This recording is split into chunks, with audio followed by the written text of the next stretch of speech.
بسم اللہ الرحمن الرحیم.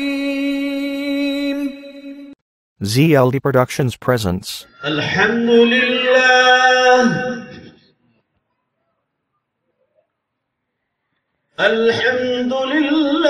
نحمده ونستعينه ونستغفره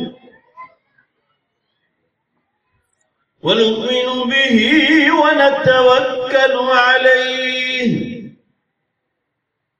ونعوذ بالله من شرور أنفسنا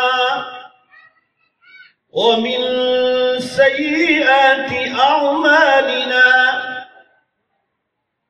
من يهد الله فلا مضل له ومن يضلله فلا هادي له ونشهد أن لا إله إلا الله وحده لا شريك له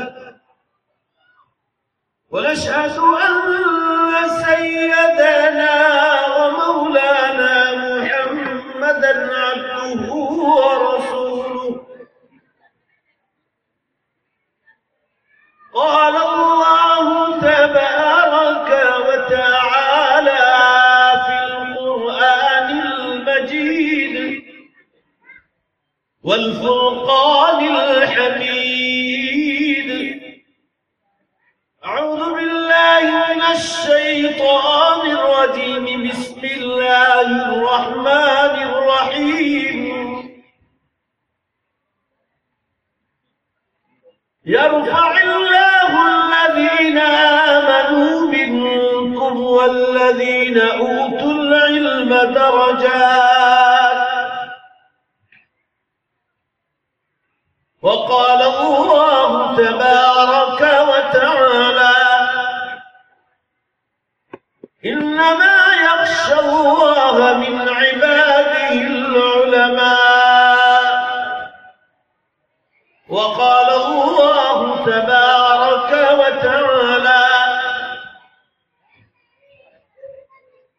يا أيها الذين آمنوا اتقوا الله وكونوا مع الصادقين.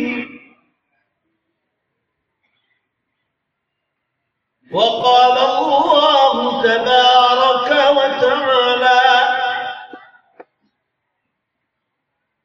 يسألونك عن الساعة أيان مرساها قل إنما علمها عند ربي لا يجليها لوقتها إلا هو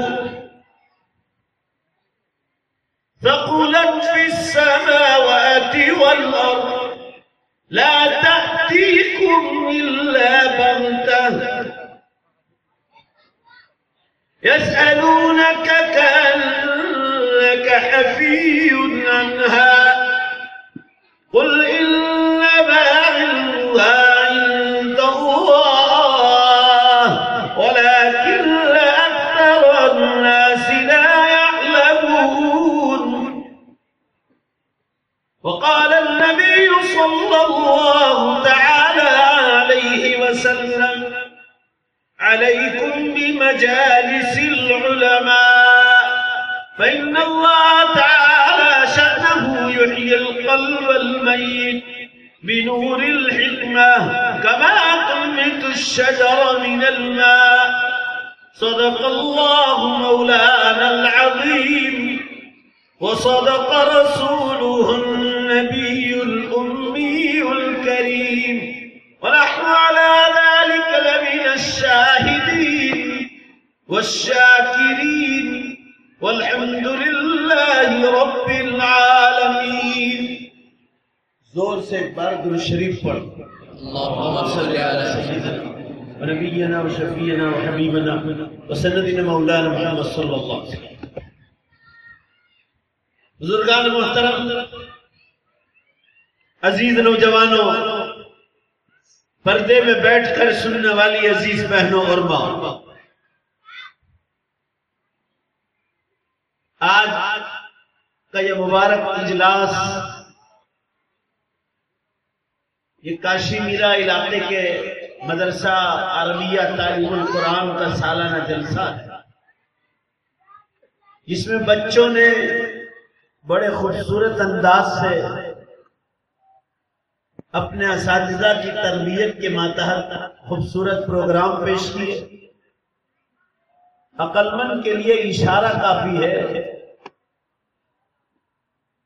آپ نے اس پوری مجلس میں بچوں کی زبان سے جتنا بھی سنا ہے، آپ نے کوئی ایک بھی بات غلط نہیں سنی۔ آج کی اس مبارک مجلس کا لب لباب اور خلاصہ پہلے ہی عرض کر دوں، دین اور دنیا کی تعلیم کا فرق۔ اگر لوگ اس کو سمجھ جائیں گے تو دنیا بھی چمک جائے گی، اور سمجھ جائیں گے تو آخرت بھی چمک جائے گی۔ لوگ اس فرق کو نہیں سمجھتے ہیں تو دنیا بھی برباد کرتے ہیں اور آخرت بھی برباد کرتے ہیں۔ میں نے اس وقت جو آپ حضرات کے سامنے اللہ پاک کے کلام میں سے کچھ قرآن پاک کی آیتیں پڑھی، ذرا پہلے اس کا ترجمہ سن لو۔ اللہ تعالیٰ قرآن پاک میں فرما رہے ہیں جو مسلمان مرد یا مسلمان عورتیں ہیں، ان کے ایمان کی وجہ سے بھی اللہ ان کے درجات کو بلند کرے گا جنت میں، اور جنہوں نے دنیا میں حلال اور حرام کا علم سیکھا۔ قرآن میں جس علم کا نام آیا ہے اللہ تعالیٰ فرما رہے حلال اور حرام کا علم، جس کو ہم دین کا علم کہتے ہیں، فرمایا ان علم والوں کا بھی ہم درجہ بلند کرتے رہتے ہیں۔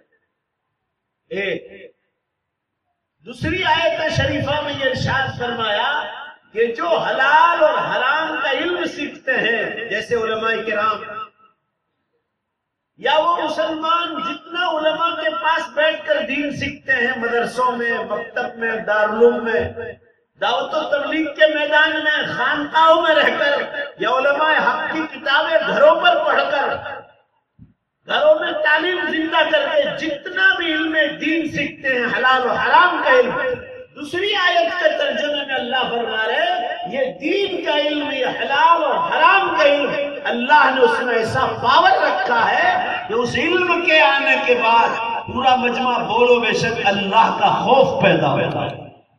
یہ قرآن کی دوسری آیت کا ترجمہ، انما یخشی اللہ من عبادہ العلماء، جن کو ہم نے علم دین دیا ہے ان کے دل میں خدا کا خوف آتا، وہ ڈرتے ہیں اللہ سے۔ اور جس کے پاس حلال و حرام کا علم نہیں ہوگا، جیسے وہ بچیوں نے پروگرام پیش کیا، اور وہ جو کرسچن کی اسکول میں جاتی تھی، انگریزی تعلیم لیتی تھی، وہ لڑکی جس لباس میں آئی تھی، آپ نے اس بچی کو جتنے سوالات کیے اس کو کچھ خبر نہیں تھی کہ حلال اور حرام کا علم نہیں۔ ہم لوگ یہی غلطی کرتے ہیں، دنیاوی تعلیم کان کھول کر سن لو، حرام نہیں ہے۔ میں آپ سے بلوانا چاہتا ہوں تاکہ میں یہ سمجھوں کہ آپ میری بات سمجھ گئے، زور سے بولو بھائی، دنیاوی تعلیم حرام نہیں، حلال ہی ہے۔ علماء نے حلال ہی کا فتویٰ دیا ہے، جب حلال ہے تو اس کو اختیار کرو، مگر فرق نہ سمجھنے کی وجہ سے ہم لوگ مار کھاتے ہیں۔ دنیا کی تعلیم ضرورت کے درجے میں لی جائے گی، کیونکہ دنیا فانی ہے، انسان کی زندگی ختم ہونے والی ہے، لہذا ضرورت کے درجے کا علم جو انسان کو ضرورت ہے، چاہے ڈاکٹر بننے کا ہو، انجینئر بننے کا ہو، پروفیسر بننے کا ہو، لیکچرر کسی کالج یونیورسٹی کا لیکچرر بننے کا ہو، وہ علم ضرورت کے درجے میں آدمی لے، ضرورت کے درجے میں۔ آدمی اس کو ضروری نہ سمجھے، اور ضروری سمجھے تو دنیا کے لحاظ سے سمجھے، مگر یاد رکھو مسلمانوں، دین کا جو علم ہے جس میں حلال و حرام بتلایا جاتا ہے، وہ علم کسی انسانوں کا بنایا ہوا نہیں ہے، پورا مجمع زور سے بولو بے شک وہ اللہ کا اتارا ہوا۔ نبی اکرم صلی اللہ علیہ وسلم جو سارے نبیوں کے سردار ہیں، ان کو کو بھی اس میں تو ان کو اس میں کمی اور زیادتی کرنے کا نبی کو بھی کوئی اختیار. یہ پورا کا پورا علم جو حضور صلی اللہ علیہ وسلم کے ذریعے سے آج تک 15ویں صدی میں پہنچا ہے، یہ پورا علم حلال و حرام والا یہ مدرسوں کے واسطے سے، دعوت و تبلیغ کے راستے سے، خانقاہ کے لائن سے یا کتابوں کی تعلیم کے لائن سے جو ہمارے پاس آیا ہے، وہ پورا کا پورا اللہ نے اتارا ہے اور حفاظت کے ساتھ آج بھی ہمارے پاس موجود ہے. مگر ہم لوگ مار کہاں کھاتے ہیں؟ دنیاوی تعلیم کو ضروری سمجھتے ہیں، دین کی تعلیم کو بیکار سمجھتے ہیں، اسی لیے سماج میں ریکارڈ پیدا ہو. اگر دنیاوی تعلیم کو ضرورت کے درجے میں لیا جائے اور دین کی تعلیم کو ضروری سمجھ کر لیا جائے تو یاد رکھو اللہ آپ کی دنیا بھی بنائے گا، بولو زور سے بے شک، اور آخرت بھی بچے گا. ہم لوگ مار یہی کھاتے ہیں، یہاں تک کہ انگلش میڈیم اور ہندی میڈیم کے نام پر بچوں کو مدرسوں سے اٹھاتے، پھر کوئی حافظ جی کو پکڑ لیتے ہیں، 100-200 روپے 300-500 روپے دے دیے، وہ 15-20 منٹ پڑھا کر چلے جاتے ہیں. میں ہمارے سورت شہر کی بات کرتا ہوں. میں ڈاکٹر صاحب ہمارے دوستوں میں ایک دن میں ان کے گھر اثر کے وقت پہنچا، مجھے رات بیان میں پہنچنا تھا تو میرے پاس وقت خالی تھا، تو ڈاکٹر صاحب نے کہا کہ آج میں گھر پر ہوں، تھوڑی دیر آ جاؤں. یہ میری آنکھوں کے سامنے کا قصہ سنا. میں پہنچا، ابھی پانی پیا تھا کہ کوئی امام صاحب آئے سائیکل پر، اور ڈاکٹر صاحب کا بچہ اتنا چڈا پہن کر، شرٹ پہنا ہوا تھا جرسی، اتنا چڈا، 10 سال کا بچہ اور کرکٹ کھیل رہا تھا. اس کے والد نے، ڈاکٹر صاحب نے آواز دی کہ مولانا آ گئے. اب میں نے دیکھا کہ جلدی جلدی اس نے ہاتھ دھوئے، صرف ہاتھ دھوئے، اور جس حالت میں تھا اسی حالت میں آ کر امام صاحب کے سامنے بیٹھ گیا اور قرآن شریف پڑھنے لگا. میں بیٹھا ہی تھا، 15 سے 20 منٹ مجھے ہو گئے اور وہ امام صاحب چلے گئے. اب ظاہر ان کو تو دوسری جگہ پڑھانے جانا، مجبور آپ نہیں کیا ان کو. وہ 15 منٹ میں کیا مدرسہ پڑھتا ہوگا آپ خود سوچ لو. اس بچے کو اتنی بھی عقل نہیں کہ وہ قرآن شریف پکڑنے کے لیے وہ نہ امام صاحب نے ان کو سکھلایا. اللہ جانے وہ امام صاحب بھی کیسے تھے، وہ تو پڑھانے والے مدرس تھے، بس وہ آیا اور وہ ادھر پڑھا کے چلے. اور انگلش میں نمبر 1 وہ لڑکا. کیوں کہ اس تعلیم کو ہم نے ضروری سمجھا. ہم لوگ مار اسی لیے کھاتے ہیں، یہ دنیا اللہ کی ہے. پورا مجمع بولو بے شک یہ اللہ کے قانون ہی پر چلے گی، اور اللہ کے قانون کو چھوڑے گا تو اللہ پھر اللہ کی مار پڑے گی. مار پڑے گی، اور مار پڑی رہی ہے. اس صدی کے مسلمانوں نے جو مار کھائی پوری دنیا میں، وہ اللہ کے دین کی مذاق کرنے کی. میں آپ کو قسم کھا کر کہتا ہوں، چاہے سعودی عرب کیوں نہ ہو، سعودی عرب میں بھی ہم لوگ جاتے ہیں، مکاتب کا کوئی نظام نہیں. انگریزی اسکولوں ہی میں وہ انگریزی ماسٹر لوگ جنہوں نے کچھ پڑھا وہی پڑھا کے چلے جاتے تھوڑی دیر. جو نظام ہمارے بزرگوں نے ہندوستان وغیرہ میں قائم کیا ہے ایسا کوئی نظام نہیں الا ماشاءاللہ. اس صدی میں جو مسلمانوں نے مار کھائی ہے، اتنی مار کھائی ہے، اس کی صرف بنیاد ہے کہ ہماری جو پہلی بنیاد ہے مدرسہ، جس کے بارے میں حضرت مولانا الیاس صاحب نور اللہ مرقدہ فرمایا کرتے تھے. ان کے ملفوظات میں لکھا ہے کہ میری تبلیغی جماعت کو پانی ملتا ہے یہ چھوٹے چھوٹے مدرسوں سے، کہ جس بچے نے مدرسہ پڑھا ہے ہمارے لیے اس جوان پر کام کرنا بہت آسان ہوتا ہے. یہ حضرت کے ملفوظات میں لکھا ہے. اور کہا کہ ہم نے دیکھا کہ مکتب کا نظام نہیں، وہ ہم کو اتنی محنت پڑتی ہے کہ جو کام 1 مہینے میں 40 دن میں ہو جاتا ہے وہ 4 سال میں بھی وہ کام نہیں ہوتا. ہمارے گجرات کے ایک نوجوان میرے ہی نام کے ہیں، خلیل احمد کر کے، وہ کرناٹکا پہلی بار جماعت میں گئے ہگلی کی سائڈ. آج سے 14-15 سال کی بات کر رہا ہوں. اس کے قریب اور بھی بہت سارے علاقے ہیں، ہلیال ہے وغیرہ، ان کی جماعت پہلی بار. یہ نوجوان پہلے علماء کے ٹچ میں آئے، وہ تو انگریزی کالج کرتے تھے. دھیمے دھیمے علماء نے پھر ان کو راستہ بتایا کہ آپ یہ دعوت و تبلیغ کے کام میں لگ جائیں. بہت انگریزی پڑھا لکھا نوجوان، اللہ نے وہ چلا مسلمانوں اس کی ہدایت کا ذریعہ بنا دیا. اور وہ کرناٹکا گئے اور ایسے علاقے میں گئے جہاں مکتب کا کوئی نظام ہی نہیں. وہ گجرات سے گئے تھے. گجرات کا ماحول تو ماشاءاللہ بہت اچھا، دنیاوی لائن سے بھی، پیسوں کی لائن سے بھی اور دین کی لائن سے. کمزوریاں تو ہر جگہ ہوتی ہے. انہوں نے وہاں دیکھا کہ یہاں بالکل مکاتب کا کوئی نظام نہیں. مسلمانوں ان کو وہ چمنے میں اتنی تکلیف پڑی، کام کرنے میں اتنی تکلیف پڑی کہ اللہ کی پناہ. تو پورا خلاصہ روز بیٹھتے تھے یہ حضرات رات کو سوتے وقت کہ ہم لوگوں کو یہاں کام میں کامیابی نہیں مل رہی، اس کی وجہ کیا؟ پورا خلاصہ نکالا تو آخر میں اللہ تعالیٰ نے ان کے دل میں بات ڈالی کہ یہاں بچپن سے مکتب کے ان علاقوں میں کوئی نظام ہی نہیں.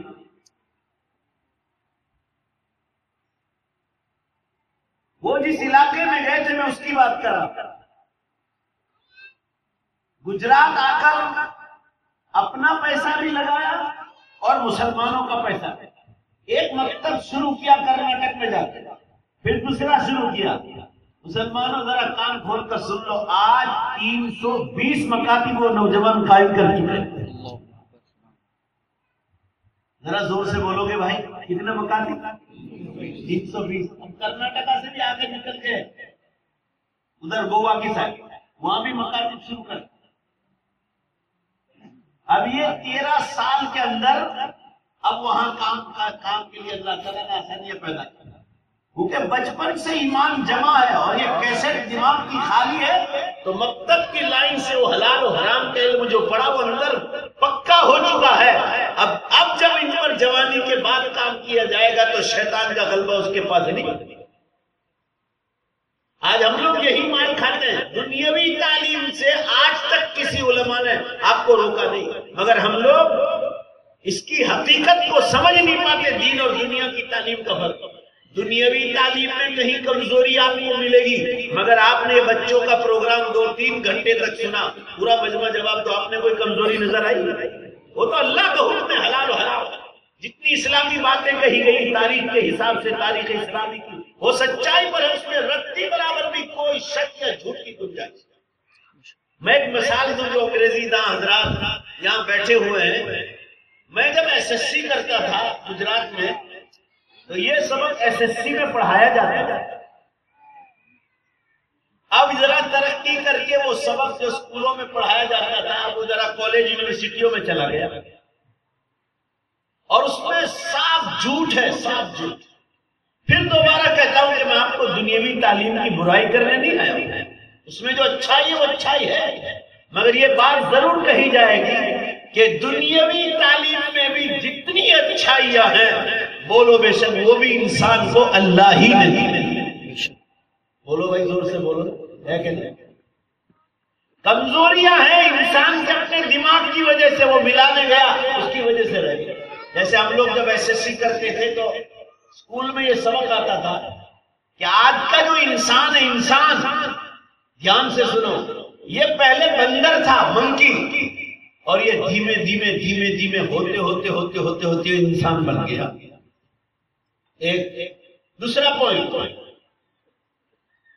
ابھی جو جنگل میں زراف ہے، زراف لمبی گردن والا، یہ پہلے بکری تھا، بکری گوٹ، اور یہ دھیمے ہوتے بعد میں زراف بن گیا. تیسری مثال، تیسرا پوائنٹ، ابھی جو جنگل میں شیر ہے، ٹائیگر ہے، یہ پہلے بلی تھا، کیٹ، کہہ رہے بلی تھی، دھیمے ہوتے وہ شیر بن گیا. یہ سبق میں جب SSC کرتا تھا تو SSC کے زمانے میں تھا، اور یہی سبق ذرا ترقی کر لیا اب جو ہے وہاں چلا گیا. اب اگر آپ کے بچے اسلامی تعلیم نہیں پڑھیں گے اور قرآن اور حدیث والی تعلیم جو بہشتی ثمر میں ہے، بہشتی زیور میں ہے، یا تعلیم اسلام میں ہے، یا اللہ کے رسول میں ہے، یا قرآن کے ترجمے اور معنی میں ہے، وہ دین کی تعلیم میں خلاصہ یہ ہے. انگریزی تعلیم میں یہ سبق پڑھایا جاتا ہے. اب اگر آپ کا بچہ مدرسے میں نہیں جائے گا تو گمراہ ہو جائے گا. وہ بھی پھر دنیا میں جا کر یہی کہے گا کہ یہ جو انسان ہے پہلے بندر تھا، یہ جو زراف ہے پہلے بکری تھی، یہ جو شیر ہے پہلے بلی تھی. ادھر اللہ تعالیٰ قرآن میں فرما رہے بلی ہم نے الگ مخلوق بنائی، زراف ہم نے الگ مخلوق بنائی، انسان الگ مخلوق ہے، بندر الگ مخلوق ہے. سب مل کر زور سے بولو بے شک. بتلایا کہ نہیں بتلایا؟ بے شک. یہ انگریزی تعلیم پر پہلا آبجیکشن یہ ہوگا کہ اگر انسان پہلے بندر تھا، چونکہ ہم لوگوں نے دینی تعلیم لی، آپ لوگوں نے بھی لی ہے، تو دینی تعلیم والا پہلے آبجیکشن کرے گا کہ اگر انسان پہلے بندر تھا اور اب جا کر وہ انسان بنا ہے، تو بندر کے بعد سے لے کر انسان کے بیچ میں وہ جتنے جانور کے راستے طے کر کے انسان بنا ہے، بیچ کی وہ کڑیاں کون سی ہے، وہ کہاں غائب ہو گئی کہ وہ بندر تھا ہوتے ہوتے ہوتے ہوتے ہوتے ہوتے تو ہوتے ہوتے ہوتے کیا تھا وہ تو بتلاؤ بھائی. ذرا زور سے بولو، میری بات سمجھ میں آ رہی ہے؟ تو جواب نہیں ان کے پاس. یہ زراف جو ہے لمبی گردن والا، وہ پہلے بکری تھا، تو بکری کے بعد ہوتے ہوتے ہوتے ہوتے زراف بن گیا، تو ہوتے ہوتے بیچ میں کیا تھا وہ بتلاؤ. وہ نہ کہیں آپ کو کچھ خبر نہیں. شیر پہلے بلی تھا، تو بلی کے بعد ہوتے ہوتے ہوتے ہوتے شیر بن گیا، تو بیچ کی کڑیاں کہاں گئی؟ تو وہاں بھی جواب خاموش. پھر ایک سوال یہ ہوگا کہ وہ بندر بڑے جو ہے عقل مند تھے، جو دھیمے دھیمے ہوتے ہوتے ہوتے آج جو ہے انسان بن گئے اور کاشی میرا کے منشی کمپاؤنڈ میں بیٹھے ہیں، اور ابھی دنیا میں جتنے جنگل میں بندر ہیں وہ انسان کیوں نہیں بنتے؟ بھائی ذرا جواب دو، میری بات آپ لوگوں کو سمجھ میں آ رہی ہے؟ میں کوئی غلط بات نہیں کر رہا ہوں، دین اور دنیا کی تعلیم کا فرق بتلا رہا ہوں. ہم لوگ اس کا فرق نہیں سمجھتے تو مار کھاتے ہیں. یہ جو غلط چیزیں کتابوں میں گھسی ہے اسکولوں میں، اگر یہ عقیدے میں گھس گئی تو آدمی ایمان سے نکل جائے. بولو نکلے گا کہ نہیں نکلے گا؟ ادھر اللہ تعالیٰ فرما رہے انسان کو ہم نے اشرف المخلوقات، دنیا کی جتنی مخلوقات ہے اس سے عزت والی مخلوق ہم نے انسان کو بنایا. بندر الگ مخلوق ہے، مگر یہ کیسی توجیہ ہے جس کے پیچھے کوئی دلیل نہیں. اچھا پھر ایک سوال باقی رہ جاتا ہے کہ بندر میں تو چھلانگے مارنے کی طاقت ہے. جب بندر سے ترقی کرتے کرتے پروگریس ہو کے انسان بن گیا تو پھر وہ کودنے کی طاقت تو اور زیادہ اڑنے میں آ جانی چاہیے. وہ کودنے کی جو طاقت تھی وہ کہاں چلی گئی؟ انسان تو ذرا سا کود سکتا ہے، بندر تو اور بڑا کودتا ہے. یہ تو ترقی کرتے کرتے انسان بن گیا تو پھر انسان کے اندر اڑنے کی طاقت ہونی چاہیے.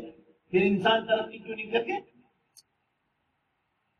بیچ کی کڑیاں پوچھی تو اس کے بارے میں جہالت کچھ نہیں. مسلمانوں یہ جو ہے نا ڈاروین کا نظریہ تھا، اس نے دماغ سے ایک چیز سوچی کہ بھائی ہاں بکری کا چہرہ، دھیان سے سنو اب ہم آپ کو جواب دے رہے ہیں، بکری کا چہرہ ذرا زراف جیسے لمبی گردن والے جانور سے ملتا جھولتا نظر آیا، تو اس نے خیال کر لیا کہ یہ پہلے جو ہے زراف پہلے بکری تھی، بعد میں ہوتے ہوتے زراف بن گیا. انسان کا چہرہ تھوڑا سا ہلکا سا بندر سے ملتا جلتا اس کو نظر آیا تو اس نے کہا پہلے بندر تھا پھر انسان بن گیا. شیر کا چہرہ تھوڑا سا بلی سے ملتا جلتا آیا تو اس نے نظریہ قائم کر لیا کہ شیر پہلے بلی تھا.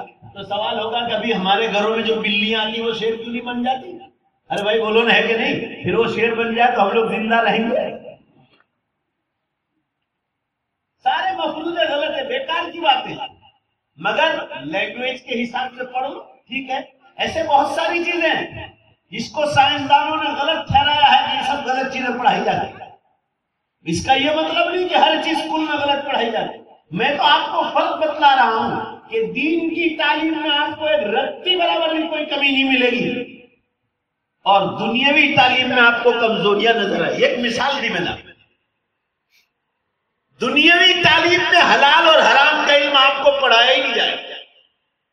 بڑوں کی عزت کرنا، ذرا دھیان سے سنو کیونکہ مدرسے کا جلسہ ہے، علم کا ماحول ہے، اس لیے اس بنیاد پر بات کرنا بہت ضروری ہے. بڑوں کی عزت کرنا، چھوٹوں پر شفقت اور پیار کرنا، کسی ایکسیڈنٹ زدہ انسان کی مدد کرنا، مظلوم کی مدد کرنا، بیواؤں پر رحم کرنا، یتیموں پر رحم کرنا، بغیر ماں باپ کے یتیم بچے جن کے ماں باپ مر گئے اور بچے زندہ ہیں ان لوگوں کے حقوق ادا کرنا، چاہے وہ کسی مذہب کا ہو. مسلمان کا ہو بچہ یا غیر مسلم کا، پڑوسی کا حق، رشتہ داروں کا حق، بیوی اور وائف کا حق، ہسبینڈ اور شوہر کا حق، اپنے پتی کا حق، ماں باپ کے لیے اولاد کا حق، اولاد کے لیے ماں باپ کا حق، جانور پالتے ہیں تو جانوروں کا حق، پرندے پالتے ہیں آپ گھر میں، پوپٹ رکھتے ہیں، طوطا، پیرٹ، اس کا حق، عام انسانوں کا حق، راستوں کا حق، آپ زمینداری کرتے ہیں، کھیتی باڑی کرتے ہیں تو کھیتی باڑی کس طرح حلال ہے کس طرح حرام، سب مل کر زور سے جواب دو بھائی. میں 1 گھنٹہ چلاؤں گا آپ کے لیے تو آپ ذرا سا نہیں بول سکتے. بولو یہ حلال اور حرام کی تمیز اسکول والے بتلائیں گے؟ نہیں. سب مل کر بولو یہ کون بتائیں گے؟ مدرسے والے. ذرا زور سے بولو کون بتلائے گا؟ یہ مدرسے والوں کا کام. انسان سچا انسان بنانے کا کام ان لوگوں کا کام. جھوٹ سے بچنا، غیبت سے بچنا، تکبر اور پراؤڈ سے بچنا، حرام مال سے بچنا. وراثت کا معاملہ، ماں باپ مر گئے یا زندہ ہے، بیٹوں کو کتنا ملے گا، بیٹی کو کتنا ملے گا، کس کے موجود ہونے پر کس کو کیا ملے گا، کسی کے مر جانے پر کس کا کتنا حصہ بڑھے گا، کس کا کتنا گھٹے گا، یہ سارے حقوق اللہ بتلائے گا. یہ آپ کو مدرسوں میں ملیں گے. انسان کو انسان بنانے کی تعلیم، انسان کو سچا مسلمان بنانے کی تعلیم، یہ آپ کو یہاں مدرسوں میں ملے. اخلاق کا معاملہ، آپ کے یہاں مہمان آ گئے تو مہمانوں کے اکرام. راستے میں کوئی انسان ایکسیڈنٹ میں مر گیا، ایکسیڈنٹ ہو گیا، اس کا حق. آپ بزنس اور بیپار کرتے ہیں، آپ ہر چیز بیچ نہیں سکتے. یہ آپ کو اسکول اور کالج یونیورسٹیاں نہیں بتلائے گی. آپ کو رک کر دیکھیں چلو میری دکان میں کتے بیچو. پورا مجمع جواب دو بھائی، آپ سب مل کر زور سے بولو. کتا بیچنا جائز ہے مسلمان کے لیے؟ کتا پالنا بھی حرام اور کتا بیچنا اور خریدنا بھی حرام. کتے آپ 3 جگہ رکھ سکتے ہیں. آپ کا فارم ہو، کھیت ہو آپ کا، اور کھیت کی رکھوالی کے لیے کہ چور کھیت میں نقصان نہ پہنچا، آپ کھیت پر کتا پالو، وہ جائز ہے. آپ کے پاس بھینس کا تبیلہ ہے، جانوروں کی حفاظت کے لیے آپ تبیلے پر رکھ سکتے ہیں. آپ اپنے مکان پر کسی حال میں نہیں رکھ سکتے. اور تیسری چیز، کوئی حلال جانور کا شکار کرنا ہے آپ کو، کوئی بھی حلال جانور، جیسے جنگل میں بہت سارے، تو آپ اس کو کتے کو ٹرین کریں، وہ آپ کو پکڑ کر شکار پکڑ کے لا کے دیں اور زندہ آپ کے ہاتھ میں دے، پھر آپ بسم اللہ اللہ اکبر کہہ کر کھائیں. میں بھی مسئلہ بتلا رہا ہوں. اور ہندوستان کے حساب سے حلال جانور کو پکڑنا پھر دوسرا مسئلہ ہے. اور وہ پکڑنے کا ارادہ ہو تو پہلے سلمان خان سے ایک میٹنگ کرنا، بعد میں پکڑنا. ہرن مارنا کھانا جائز ہے اسلام کے اعتبار سے، مگر آپ ہندوستان میں نہیں مار سکتے. علماء بھی آپ کو منع کریں گے کہ کھانا حلال کا فتویٰ ہے، مگر وہاں جا کے کھاؤ جن ملکوں میں کھانا جائز ہے. میں نے افریقہ اور زامبیا میں بہت کھایا. مسلمانوں کے فارم میں سینکڑوں کی تعداد، مسلمانوں کے فارم میں. انگلینڈ میں فارم میں جاؤ، 500 پاؤنڈ دو، آپ کو وہ بڑا ہرن، وہ بچڑے جیسا، ان کے پاس پرمیشن ہے. تو وہ حلال جانور کے شکار کے لیے آپ کتے کو ٹرین کریں. مگر اس مسئلے میں بھی علماء نے یہی لکھا ہے، سب مل کر زور سے بولو، اپنے گھر پر باندھ. ذرا زور سے بولو نا، نہیں سکتے. کیوں؟ یہ مدرسے کا علم ہے، یہ حلال و حرام کا علم. آپ حرام جانوروں کا گوشت نہیں کھا سکتے. اللہ کا شکر ادا کرو یہ دین والا ماحول ملا ہے. یہ تو جن لوگوں کے پاس نہیں مسلمانوں، میں بعض ملکوں میں جاتا ہوں، قسم اللہ کی، کتے کھاتے ہیں، کتے، میڈک کھاتے ہیں، سانپ کھاتے ہیں. کیوں؟ پورا مجمع زور سے بولو بے شک، اور اللہ کا شکر ادا کرو. بولو بے شک اللہ نے ہم کو ایمان دیا. اگر نہ ہوتا نا تو ہم بھی یہی کھاتے.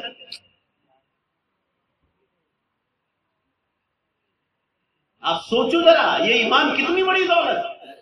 اور آج اسی ایمان جس اسلام کے ذریعے ملا ہے، اسی اسلامی تعلیم کی مذاق اڑا. بچوں کو مدرسوں سے اٹھا لینا یہ بھی اسلام کی مذاق ہی ہے. دوسرے ٹائم میں چاہے مدرسے والوں کے پاس جاؤ کہ بھائی مدرسے کا ٹائم، ہمارے علاقے میں بہت ایسے جو انگلش میڈیم میں جاتے ہیں، ہندی میڈیم میں، ان کے لیے 3 گھنٹے کا اور مدرسے کا ٹائم، اور مدرسے والے ان استادوں کو ڈبل تنخواہ دیتے ہیں. یہ اساتذہ کرام کو جو آپ جو کچھ پیسے دیتے ہیں یہ کوئی حرام کا پیسہ نہیں ہے. بخاری شریف میں حدیث ہے، بخاری شریف میں آپ کو حوالہ دیتا ہوں، حضور اکرم صلی اللہ علیہ وسلم کی حدیث نقل کر رہا ہوں، اور آپ نے حدیث پڑھی ہوگی فضائل اعمال میں اور دوسری جگہ. حضور صلی اللہ علیہ وسلم نے فرمایا جو مسلمان میں نے کوئی حدیث بیان نہ کی ہو، حضور فرما رہے، اور وہ یہ کہے کہ اللہ کے نبی نے کہا، وہ اپنا ٹھکانہ کہاں بنا لے بھائی؟ بولو، جہنم میں بنا.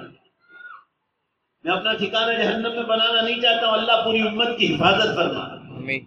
حضور اکرم صلی اللہ علیہ وسلم نے فرمایا کہ سب سے زیادہ اجرت اور پیسے کمانے کا حقدار اگر کوئی شخص ہے تو وہ شخص ہے جو تمہارے بچوں کو قرآن کی تعلیم دیتا ہے. میں ابھی روزانہ بیان میں رہتا ہوں، میرے ذہن میں حوالہ بھی، مگر اس وقت حوالہ نکل چکا کیونکہ مجھے بیداریاں ہیں رات کی، رات کو سونے کا بہت کم ملتا ہے. ابھی راستے میں گاڑی میں سوتے سوتے آئے. کہنے کا مطلب یہ ہے، یہ حدیث بخاری شریف میں ہے، سب سے زیادہ اجرت اور مزدوری کا حق اگر کوئی رکھتا ہے تو قرآن کا پڑھانے والا. اگر کسی کو اللہ نے دیا ہے وہ پیسے نہیں لیتے، وہ اپنے آخرت کے لیے کرتے ہیں، مگر اس کا یہ مطلب نہیں کہ یہ حضرات آخرت سے محروم رہیں گے.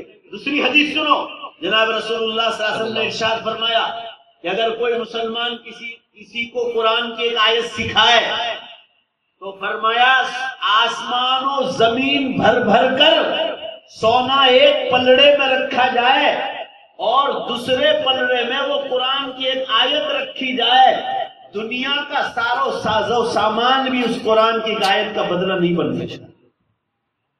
اب پورا مجمع جواب دو. آپ لوگ کمیٹی والے یا عوام الناس جو مدرسے کو پیسہ دیتے ہیں، ان میں سے مدرسوں والوں استادوں کو دیا جاتا ہے، سب مل کر بولو بھائی یہ حرام کا پیسہ ہے. ذرا زور سے بولو. آپ لوگ بولتے نہیں، اس کا مطلب ہے کہ آپ کے دل میں یہی ہے. زور سے بولو بھائی، نہیں مل رہا ہے حلال پیسہ. کہنے کا مطلب یہ ہے حضرات کے سامنے کہ دین کا علم جو حلال و حرام کا علم ہے، یہ اگر نہیں ہوگا آپ کے پاس تو آپ دنیا میں بھی مار کھائیں اور قیامت میں بھی مار کھائیں. میں یہاں بمبئی کی ایک لڑکی کا قصہ سنا. ہمارے سورت کے ایک لڑکے کی منگنی ہوئی بمبئی. اس بچی کا تعلق شیعہ سے، شیعہ قوم. کلمہ پڑھتے ہوں گے. اس بچی نے، یہ میری آنکھوں کے سامنے کا قصہ، انگریزی تعلیم بہت لی مگر اس بچی نے مدرسے کا نام ہی نہیں دیکھا. نام ہی نہیں. کتنا پڑھا تھا، کوئی حافظ گھر پر آتے تھے، صرف قرآن کے الفاظ سکھائے.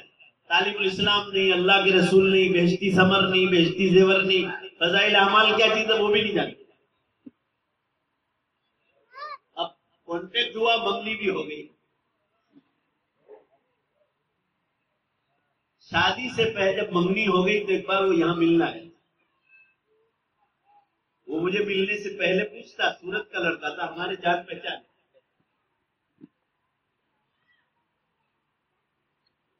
مدرسوں والی تعلیم اگر آدمی کے پاس مضبوط ہو تو آدمی اللہ سے ڈرے.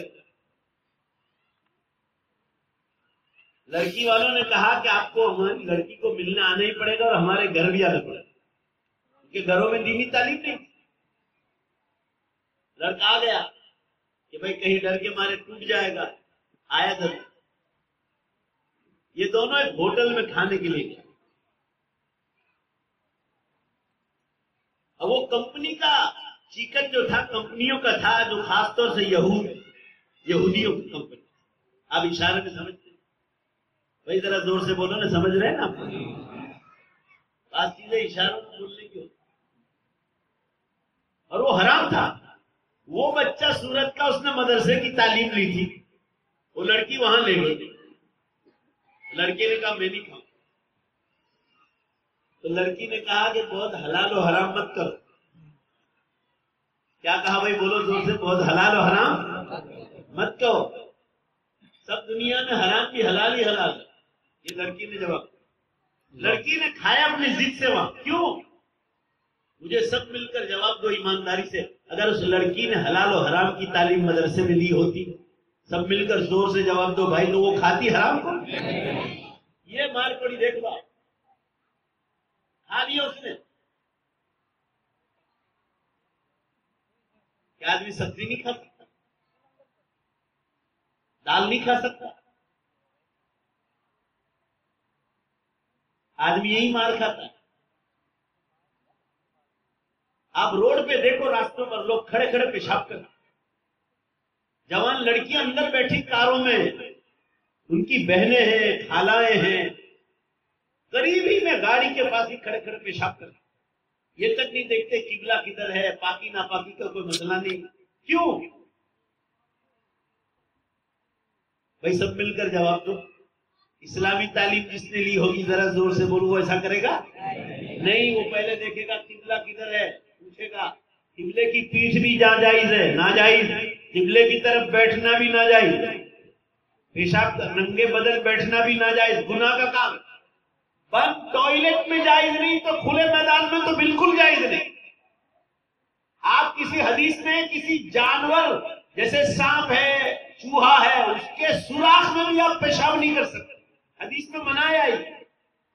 کوئی ایسا جھاڑ ہے، tree, one kind of tree, جو آپ کو پھل دیتا ہے، جیسے مینگو ہے، آم ہے، کیری، وہ پھل دیتا ہے. اس حدیث میں ہے اس جھاڑ جو پھل دیتا ہے اس کے نیچے بھی آپ پیشاب نہیں کر سکتے. جہاں لوگ بیٹھتے ہیں جھاڑ کے نیچے آرام کرتے ہیں، وہاں بھی آپ پیشاب نہیں کر سکتے. یہ اللہ کے نبی کی تعلیم میں. جگہ جگہ مار کھاؤ گے. نعمتوں پر شکر ادا کرنا، مصیبت آ جائے لائف میں صبر کرنا. پورا مجمع زور سے جواب دو بھائی. یہ بولو کالج یونیورسٹیوں میں پڑھایا جاتا ہے؟ کالج میں لڑکے لڑکیاں آتم ہتیا کیوں کرتے ہیں؟ یہ میں آپ کو دین اور دنیا کی تعلیم کا فرق سمجھانا آیا. آج کے گجرات کے سارے اخباروں میں ہے کہ کتنی فلمی ہیروئن نے آتم ہتیا کی، سوسائڈ کی. آج سب کے فوٹو کے ساتھ، تاریخ کے ساتھ کیا. آج ہی کے اخبار گجرات متر میں بھی ہے، سماچار میں بھی ہے، سندیش میں بھی، دیویہ بھاسکر میں بھی. یہ سب پڑھی لکھی لڑکیاں، چاہے وہ ٹیلی ویژن پر آتی ہو یا فلمی ہیروئن بنی ہو. کیوں؟ ذرا سی تکلیف آئی تو ان کو ماتھا سا لگ گیا اور کہا کہ ہمارے ساتھ ایسا نہیں ہونا چاہیے، چلو ہم آتم ہتیا، سوسائڈ کریں. اب ذرا جواب دو سب مل کر زور سے. اگر دینی تعلیم لو ہوتی، زور سے بولو بھائی سب مل کر، یہ بچیاں آتم ہتیا کرتی نہیں، وہ صبر کرتی. کالج یونیورسٹیوں میں بچے فیل ہوتے ہیں، آتم ہتیا کرتے ہیں. ہمارے دارالعلوم میں آؤ، ابھی ایگزام شروع ہوگی رجب کے آخر میں، شعبان میں، اور جلسہ جیسے ابھی ہو رہا ہے ایسے بڑے جلسے ہوتے ہیں ہزاروں کی تعداد میں. اور وہ جلسے سے پہلے مدرسے کا جو مین گیٹ ہے نا، اس پر بڑے بڑے بورڈ کے ساتھ کس میں کون فیل ہوا، کس میں پاس ہوا، سب کے نام کے ساتھ. یہ بمبئی کا لڑکا پاس، یہ بمبئی کا لڑکا ناپاس، عربک 1 میں، عربک 2 میں، عربک 3 میں، عربک 4 میں، مشکات میں، دور حدیث میں، لاسٹ ایئر میں. ناپاس کے بھی الگ سے بڑے بڑے ٹائٹلوں کے ساتھ.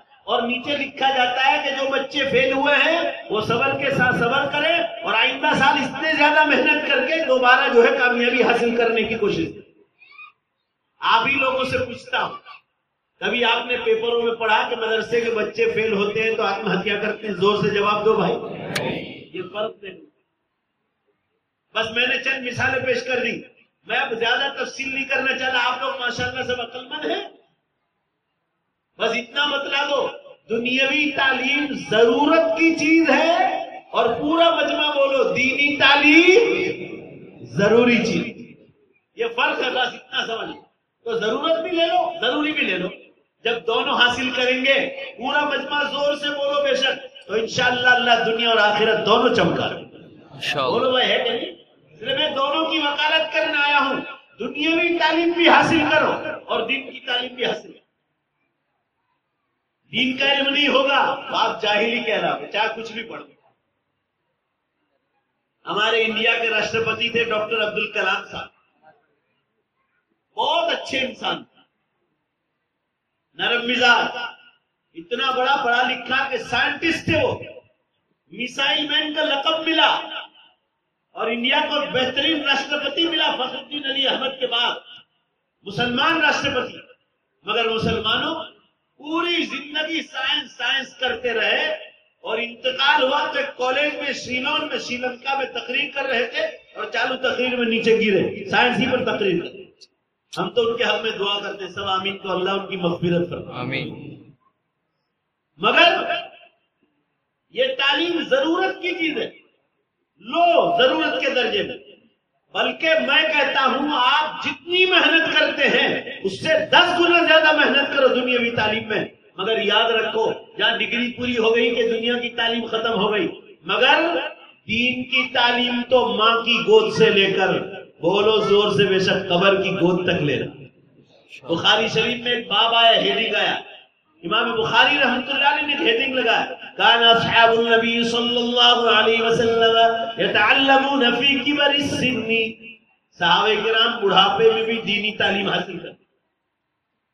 آج دینی تعلیم حاصل کرنے کا ذریعہ سب سے بڑا میں مسلمانوں کو بتلاتا ہوں کہ مدرسہ آپ نے چھوڑ دیا، اب ضروری ہے کہ آپ گھر گھر فضائل اعمال کی تعلیم زندہ.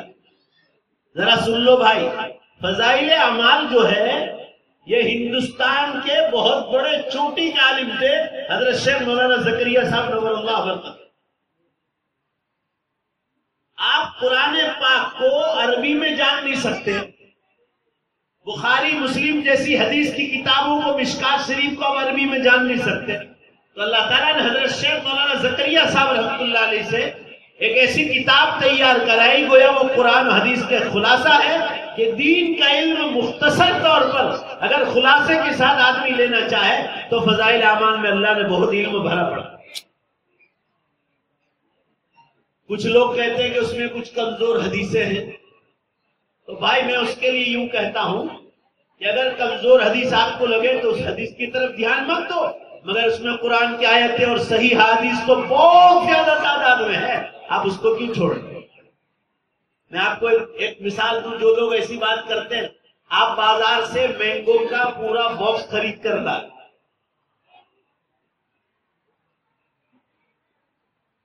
آج کل رتنا گیری کی ہاپوس آ رہی ہوگی آپ کے،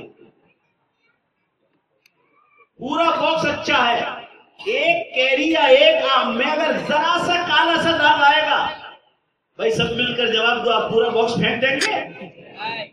ذرا زور سے جواب دو نا. آپ جتنی خراب لگ رہی ہے آپ کی نظر میں، آپ اس کو کاٹ کے پھینک دو. ایسا ہی اگر آپ کو لگے کہ حدیث کمزور ہے تو آپ اس کی طرف دھیان مت دو، اسی باب میں صحیح حدیث اسی جیسی ہے، اس کو اختیار کرو، کون نہ کہتا.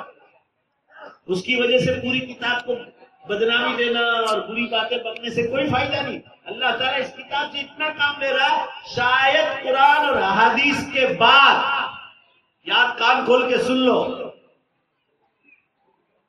دنیا بھر کی زبان میں شاید جتنی فضائل اعمال چھپی آج تک کوئی نہیں چھپی. بھائی بولو صحیح کہہ رہا ہوں غلط کیا؟ ابھی عربی میں چھپی ہے، ریاض سے عربی میں، اور عرب کے بہت بڑے عالم شیخ عبد الفتاح ابو غدہ نے 20 پیج کا مقدمہ لکھا. حضرت شیخ تھے جو ایک کچا گھر میں رہتے تھے سہارنپور میں، اور مولانا الیاس صاحب رحمۃ اللہ علیہ کے سگے بھتیجے تھے. اللہ نے اس کچے گھر میں بیٹھ کر اس شخص سے کیسا علم کا کام لے لیا کہ دنیا بھر میں آج مسجدوں میں پڑھی جاتی، گھروں میں پڑھی جاتی، ایئرپورٹ پر پڑھی جاتی، ریلوے اسٹیشنوں پر پڑھی جاتی، مدرسوں میں پڑھی جاتی، مسجدوں میں پڑھی جاتی، اسکولوں میں پڑھی جاتی ہے، گاؤں کے پادر پہ بھی پڑھی جاتی ہے. بولو اگر میں نے یہ بات غلط کہی ہو تو بولو بھائی، پڑھی جاتی نہیں پڑھی جاتی؟ کیوں؟ اللہ کا مقبولیت دیتا. اور مسائل کے معاملے میں حضرت مولانا شبلی صاحب تھانوی رحمۃ اللہ علیہ کی بیشتی زیور جتنی دنیا بھر کی زبانوں میں چھپی مسائل کے وقت آج تک کسی کو مقبولیت نہیں ملی. دنیا کے ایئرپورٹ میں جتنی لائبریریاں، وہاں بھی یہ کتاب آپ کو ملے گی. چاہے آپ امریکہ کے ملکوں میں جاؤ، یورپ میں جاؤ، پیسفک مہاساگر میں جاؤ، اٹلانٹک مہاساگر میں جاؤ، جتنے ممالک ہیں سب جگہ آپ کو بیشتی زیور ملے. حضرت تھانوی رحمۃ اللہ علیہ نے مقدمے میں لکھا ہے کہ اگر کوئی مسلمان میری بیشتی زیور کو دھیان سے پڑھ لے گا کسی کے پاس بیٹھ کر، اس کو زندگی پر کسی مفتی کو فتویٰ پوچھنے کی ضرورت پیش نہیں آئی. ایسا لکھا. پڑھو آپ، مگر پڑھتے نہیں ہم لوگ. ارے یہ بچپن میں پڑھنے کی کتاب نہیں، بڑے ہو کر پڑھنے کی کتاب ہے. فضائل اعمال بھی اور بہشتی زیور. بہرحال میں اب اپنی بات کا الگ موڑ دے رہا ہوں. یہ میں نے چند مثالیں دی اور دین اور دنیا کی تعلیم کا فرق بتایا. عقل مند کے لیے اشارہ کافی ہے. سب مل کر زور سے انشاءاللہ کہو بھائی، عمل کرو گے نا؟ دوبارہ انشاءاللہ کہو. دونوں کا فرق سمجھو گے نا؟ انشاءاللہ. آپ دنیا میں بھی کامیاب اور آخرت میں بھی کامیاب انشاءاللہ. اب میں آپ کو بات کر رہا ہوں جناب رسول اللہ صلی اللہ علیہ وسلم کے زمانے کا، کہ صحابہ کس طرح علم لیتے تھے اور ان حضرات کو اس علم کے ذریعے اللہ نے کہاں سے کہاں پہنچایا. امام مسلم رحمۃ اللہ علیہ، بخاری شریف کے بعد حدیث مسلم سب سے بڑی کتاب. اس میں ایک واقعہ آیا ہے حضرت عثمان غنی رضی اللہ.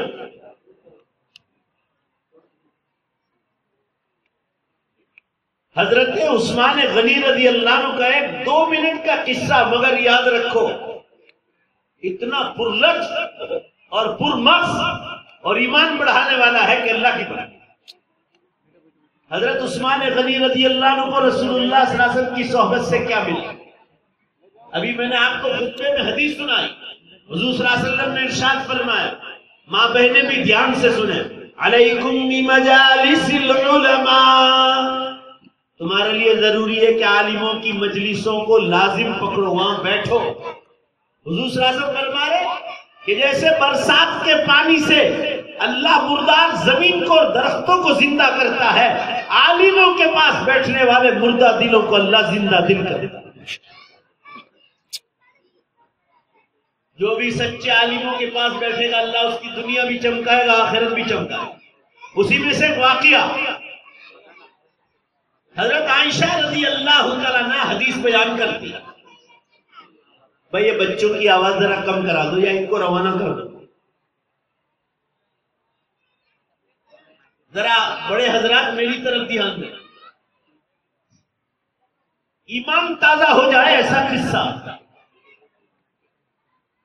اس سے آپ کو انداز ہوگا کہ اللہ والوں کی صحبت سے کیا ملتا ہے. مدرسوں کی تعلیم کا کتنا بڑا فائدہ، دعوت و تبلیغ کا فائدہ، خانقاہوں کا فائدہ، علماء حقانی کی کتابوں کا فائدہ، گھر گھر تعلیم زندہ کرنے کا فائدہ، گھروں میں دینی ماحول لانے کا فائدہ.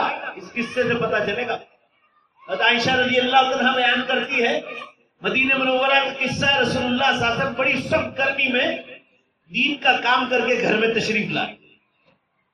آپ صلی اللہ علیہ وسلم نے اوپر کا جبہ مبارک نکال دیا، نیچے لنگی مبارک پہنے. لنگی مبارک آپ نے لنگی مبارک یہاں ناف سے باندھا ہے. مرد کا جو سطر ہے وہ یہاں ناف سے یہ گھٹنے کی ہڈی تک مرد کا سطر، اور عورت کا پورا بدن سطر. گرمی میں تشریف لائے. عائشہ رضی اللہ تعالیٰ نے آپ کو تکیہ دیا اور آپ نے ایسے ٹیک لگایا. اس سے مختصر عائشہ رضی اللہ تعالیٰ بغل میں بیٹھی ہیں اور آپ صلی اللہ علیہ وسلم دیکھو حدیث میں بتلا ایسے لمبے قدم مبارک زمین پر پھیلا کر اور لنگی مبارک بیان. یہ پنڈلی کا گوشت مبارک نظر آ رہا، سطر تو یہاں سے یہ نظر آ رہا تھا گرمی کی وجہ سے. ابھی بیٹھے ہی تھے کہ کسی نے دروازہ نوک کیا. پوچھا کون؟ جواب ملا ابو بکر رضی اللہ. آپ صلی اللہ علیہ وسلم نے فرمایا اندر آؤ. عائشہ بیٹی ہے حضرت ابوبکر صدیق رضی اللہ عنہ. باپ اور بیٹی. ابھی بچی نے پردہ کتنے مردوں سے کرنا چاہیے کتنوں سے نہیں کرنا چاہیے بتلایا. جو گھر کے محارم ہیں جن سے نکاح حرام ہے ان سے پردے کا حکم نہیں، اور جن سے نکاح جائز ہے ان سے پردے کا حکم ہے. تو باپ بیٹی کا معاملہ ہے. آپ صلی اللہ علیہ وسلم نے فرمایا اندر آؤ. حدیث میں ہے، دھیان سے سنو. آپ صلی اللہ علیہ وسلم اسی حالت میں بیٹھے، سخت گرمی چل رہی. سیدنا ابوبکر صدیق رضی اللہ عنہ گھر میں تشریف لائے. آپ صلی اللہ علیہ وسلم نے مصافحہ کیا. حضرت عائشہ فرما رہی حضور اسی حالت میں بیٹھے اور مصافحہ کر کے دین کا چرچا شروع کر دیا. تھوڑی دیر ہوئی دوسری بار دروازہ نوک ہوا. پوچھا کون؟ جواب ملا انا عمر بن الخطاب یا رسول اللہ، اللہ کے رسول میں عمر ہوں۔ سیدہ عائشہ رضی اللہ تعالیٰ نے چہرے پہ چادر ڈالی، اب پردہ ہے، پردے کی آیت نازل ہو گئی، عمر فاروق سے پردہ ضروری تھا تو چہرے پہ چادر ڈالی، وہی بیٹھی رہی، وہ تو ایک ہی کمرہ تھا، یہ وہی کمرہ مبارک جس میں آج اس وقت حضور صلی اللہ علیہ وسلم آرام کر رہے ہیں، اب آپ کی قبر مبارک ہے۔ نبیوں کے لیے اللہ کا قانون ہے، نبی کا انتقال جہاں ہوتا ہے اسی کمرے میں دفن کیا جاتا ہے۔ عمر فاروق رضی اللہ عنہ تشریف لائے، مصافحہ کیا، حضور صلی اللہ علیہ وسلم اسی حالت میں بیٹھے، تھوڑی دیر ہوئی، تیسری بار دروازہ روکا، پوچھا کون؟ کہا انا عثمان ذی النورین یا رسول اللہ، فرمایا اندر آؤ، مصافحہ ہوا، دین کا چرچا شروع۔ ابھی جیسے عثمان غنی تشریف لائے، ذرا دھیان سے سن، مصافحہ بعد میں آپ صلی اللہ علیہ وسلم جلدی جلدی لنگی مبارک سیدھی کر لی اور آپ کھڑے ہو گئے اور گلے سے لگا، یہ واقعہ صحیح مسلم، گلے سے لگایا اور کھڑے ہو گئے، لنگی مبارک بھی سیدھی کر لی، پھر بٹھایا، پھر دین کا چرچا شروع ہوا۔ جب یہ تینوں حضرات چلے گئے تو سیدہ عائشہ رضی اللہ عنہا نے پوچھا یہ واقعہ گھر گھر جا کر سناؤ کہ اللہ والوں کی صحبت میں بیٹھ کر کیا ملتا ہے۔ عائشہ نے پوچھا اللہ کے رسول، ابو بکر عمر کا درجہ تو امت میں سب سے بڑا ہے، عثمان غنی کا درجہ بعد میں، علی مرتضیٰ کا درجہ بعد میں، ابو بکر عمر کا درجہ تو سب سے بڑا۔ یہ حضرات آئے تو آپ بیٹھے رہے اور عثمان غنی آئے تو آپ کھڑے ہو گئے، کیا اس لیے کہ آپ کے داماد اور جمائی کا؟ اللہ کے رسول نے فرمایا نہیں، فرمایا جواب میں کیا فرمایا؟ اے عائشہ، ابھی جبریل علیہ السلام آئے تھے میرے پاس، اللہ کے فرشتے، اور جب عثمان غنی آئے تو مجھے بتلا کر گئے، تب مجھے معلوم ہوا کہ اللہ کے عثمان کا درجہ بھی اتنا اونچا۔ حضور نے فرمایا اے عائشہ، ابو بکر عمر کا درجہ سارے صحابہ میں بڑھ کر ہے، ہر معاملے میں، ہر معاملے میں، مگر حضور نے فرمایا اے عائشہ، ایک معاملے میں، ذرا زور سے بولو بھائی، کتنے معاملے میں؟ ایک معاملے میں عثمان جہاں آگے ہے ابو بکر عمر بھی پیچھے۔ جیسے مشکات شریف میں حدیث آتی ہے، حضور صلی اللہ علیہ وسلم نے صحابہ اور ہمارے بیچ میں ایک فرق بتلایا کہ میرے صحابہ تمہارا درجہ قیامت تک آنے والے مسلمانوں میں سب سے آگے ہر معاملے میں، مگر یاد رکھو میرے صحابہ ایک معاملے میں پیچھے آنے والے مسلمان تم سے بھی آگے، جہاں تم نہیں پہنچے۔ صحابہ نے پوچھا اللہ کے رسول یہ کیسے؟ کتنا بہترین جواب دیا، فرمایا میرے صحابہ تم نے تو مجھے آنکھوں سے دیکھا ہے، قرآن کو آنکھوں سے اترتے دیکھا ہے، جبریل امین آ کے بیٹھتے تھے دہیہ بن خلیفہ کلبی کی شکل میں، جریر بن عبداللہ بجلی کی شکل میں، دوسرے صحابہ کی شکل میں اللہ کے فرشتے آتے، میں تمہیں کہتا تھا کہ وہ جبریل بیٹھے انسانی شکل میں، تم نے قرآن کو اترتے دیکھا، اپنے نبی کو آنکھوں سے دیکھا، جبریل امین کو آنکھوں سے دیکھا، وہی کو اترتے دیکھا ہے، تو تم تو دیکھنے کے بعد ایمان لائے ہو، میرے مرنے کے بعد حضور فرما رہے قیامت تک جو مسلمان آئیں گے انہوں نے قرآن کو اترتے نہیں دیکھا پھر بھی ایمان لا۔ بھائی بولو بے شک ہے کہ نہیں ہے؟ جبریل امین کو نہیں دیکھا پھر بھی جبریل امین پر ایمان، قرآن کی وحی کو اترتے نہیں دیکھا پھر بھی ایمان لائیں گے۔ فرمایا اے صحابہ تم ہر معاملے میں آگے ہو، مگر ایک معاملے میں میرے مرنے کے بعد قیامت تک جتنے مسلمان آئیں گے پورا مجمع بولو بے شک یہ تو حدیث میں ہے، وہ مسلمان ایک درجے میں تم سے، میرے صحابہ تم سے بھی آگے۔ تو آپ نے فرمایا ابو بکر عمر، اے عائشہ ہر معاملے میں آگے ہے، مگر ایک معاملے میں عثمان ان دونوں سے بھی آگے۔ آپ صلی اللہ علیہ وسلم کے پوچھنے پر، حضرت عائشہ کے پوچھنے پر آپ صلی اللہ علیہ وسلم نے فرمایا عائشہ سن لو، ابھی جبریل امین آئے تھے اور مجھے یہ بتلا کر گئے کہ محمد صلی اللہ علیہ وسلم کی صحبت اختیار کر کے عثمان غنی کو کیا مقام ملا۔ فرمایا جبریل امین آ کر مجھے بتلا کر گئے واللہ یا عائشہ انا لا استحی من رجل تستحی منہ الملائکۃ، اے عائشہ کیا میں اس آدمی سے شرم نہ کروں، عثمان سے؟ حضرت جبریل علیہ السلام مجھے بتا کر گئے کیا میں اس آدمی سے شرم نہ کروں جس سے اللہ کے فرشتے شرم کریں۔ حضرت جبریل آ کر بتلا کر گئے کہ عائشہ یہ عثمان غنی رضی اللہ عنہ وہ شخص ہے سب مل کر بولو بھائی، ان سے کون شرم کرتا ہے؟ اللہ کے فرشتے سے۔ یہ مقام ملا رسول اللہ صلی اللہ علیہ وسلم کی صحبت، یہ حلال و حرام والا علم نبی سے ملا، یہ مدرسوں والی تعلیم نبی صلی اللہ علیہ وسلم سے ملی، یہ دعوت و تبلیغ والی لائن مدرسوں سے ملی، یہ خانقاہ والی لائن یہ مدرسوں سے، یہ دین اللہ کے نبی صلی اللہ علیہ وسلم کے ذریعے سے ملی۔ لہذا مسلمانوں، گھر گھر دینی تعلیم زندہ کرنے کی ضرورت ہے۔ اب آخری بات سن لو، اب تو اتنی زیادہ ضرورت ہے اور ضروری ہے، اس لیے کہ قیامت بہت قریب آ گئی۔ ابھی میں یہاں بیٹھا تھا، ہمارے بغل میں مولانا صاحب بیٹھے تھے، ان کے ایک دوست نے خواب دیکھا، کیونکہ میں ہر جگہ پوری دنیا میں بیان کر رہا ہوں کہ قیامت قریب آ گئی، بڑی نشانیاں شروع ہو گئی۔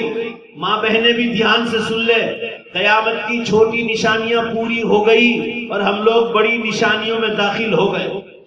اب دنیا کو چند برس باقی ہے، ماننا ہو تو مان لو ورنہ سب رونے والے۔ اب دینی ماحول گھر گھر زندہ کرنے کی اس لیے ضرورت ہے اور ضروری ہے، اس لیے کہ قیامت قریب آ گئی۔ سائنس والوں نے قبول کر لیا اور مذہب اسلام جیت گیا اور سائنس والے ہار گئے۔ اب ذرا اس کی 5-10 منٹ میں جھلک بتلا کر بات کو ختم کر دوں۔ میں آپ کو بتلاؤں، آپ صلی اللہ علیہ وسلم نے ارشاد فرمایا، ذرا سن لو ہلکی سی جھلک۔